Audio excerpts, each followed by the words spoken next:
La devise de la France comprend trois notions essentielles, propres aux Français qui la défendent depuis le 27 février 1848. La liberté, l'égalité et la fraternité. Nous allons principalement parler de la liberté à travers la question « Comment l'État protège-t-il la liberté de conscience et le vivre ensemble ?» Pour ce faire, nous allons dans un premier temps définir les termes de la problématique. Premièrement, l'État possède en réalité une triple signification, une sociologique, donc l'État est un ensemble de personnes qui vivent sur un territoire déterminé et qui sont soumises à un gouvernement, une organisationnelle, l'État est une forme d'organisation que les sociétés humaines utilisent pour s'orienter à l'échelle mondiale et donc se gérer, et une juridique, donc, selon le traité de sciences politiques de Georges Burdeau de 1950, l'État peut être considéré comme l'ensemble des pouvoirs d'autorité et de contraintes collectives que la nation possède sur les citoyens et les individus en vue de faire prévaloir ce que l'on appelle l'intérêt général, et avec une nuance éthique, le bien public ou le bien commun. Ensuite, la liberté de conscience est le droit qui est accordé à une personne afin qu'elle puisse choisir les valeurs, les principes, les opinions, les religions et les croyances qu'elle désire, tant qu'elle ne force pas autrui à faire ou à penser comme elle, et que ses choix ne troublent pas la loi. Ce sont ces choix qui vont conduire son existence. Finalement, le vivre ensemble est la cohabitation harmonieuse qui existe entre des individus ou des communautés. Il peut s'agir d'entraide, de solidarité, de tolérance, etc. Il implique et passe en partie par le respect de l'opinion de tous. Dans un second temps, nous allons répondre à cette problématique.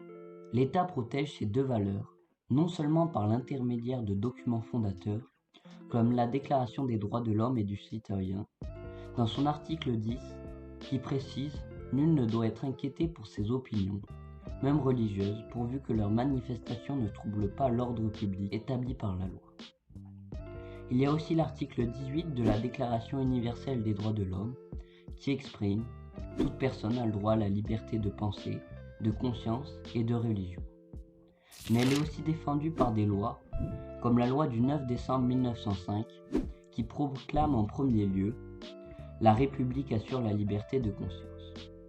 Elle a pour corollaire la liberté religieuse, la liberté d'exercice du culte et la non-discrimination entre les religions.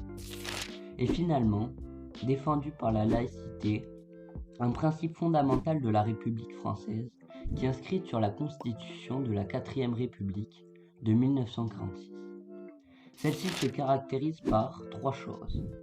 La liberté d'avoir une religion, de ne pas en avoir ou de changer de religion. La séparation de l'Église et de l'État. L'égalité de tous devant la loi, quelle que soit leur religion. Ces trois notions ont pour but la liberté de religion. Elles essayent de concilier les sphères privées et publiques de chaque individu. L'État protège donc la liberté de conscience et les vivre ensemble par de nombreux textes de loi, mais notamment par le principe de laïcité qui permet le respect de l'opinion de tous et qui est lui-même protégé par la Charte de la laïcité de septembre 2013 qui se trouve dans les établissements scolaires pour faire comprendre aux jeunes le sens et les enjeux du respect de la laïcité dans les écoles et ainsi de permettre à tous les élèves, quelle que soit leur opinion religieuse, de vivre ensemble. L'Observatoire de la laïcité, créé le 25 mars 2007, c'est une commission composée de 23 membres qui conseille et assiste le gouvernement sur toutes les questions relevant de la laïcité dans différents secteurs de la vie publique.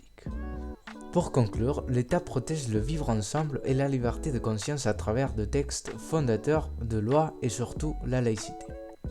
Mais aujourd'hui, ces notions sont défendues plus largement au niveau européen avec par exemple l'article 10 de la Charte des droits fondamentaux de l'Union européenne qui annonce que toute personne a droit à la liberté de pensée, de conscience et de religion.